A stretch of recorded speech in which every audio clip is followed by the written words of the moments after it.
This one's observed. Ruskin has issued a special marine warning for Charlotte Harbor and This one has a confirmed waterspout. Coastal waters from Bonita Beach to Englewood, Florida, out 20 nautical miles. Coastal waters from Englewood to Tarpon Springs, Florida, out 20 nautical miles. Waters from Bonita Beach to Englewood, Florida, out 20 to 60 nautical miles until 7:45 p.m. Eastern Daylight Time. It's 6:40 p.m. Eastern Daylight Time. Severe thunderstorms producing waterspouts were located along a line extending from near Sarasota Bay to near Gasparilla Island to near Bonita Beach. The severe thunderstorms were nearly stationary. Hazard, waterspouts and wind gusts 34 knots or greater. Source, radar.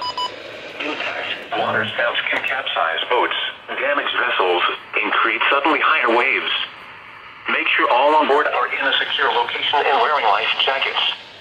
Expect wind gusts in excess of 34 knots, suddenly high waves, frequent lightning, and heavy downpours. Make sure all on board are wearing life jackets. Locations impacted include Englewood, Venice Inlet, M4 Reef, Fiesta Key, M7 Reef, M8 Reef, M17 Reef, Big Sarasota Pass, M5 Reef, M1 Reef, Sarasota Bay Heart Reef, Gasparilla Island, M6 Reef, M15 Reef, M9 Reef, Minnesota Key, Sanibel, Venice, Lynn Silvertooth Reef, and Fort Myers Beach. Move to safe harbor until hazardous weather.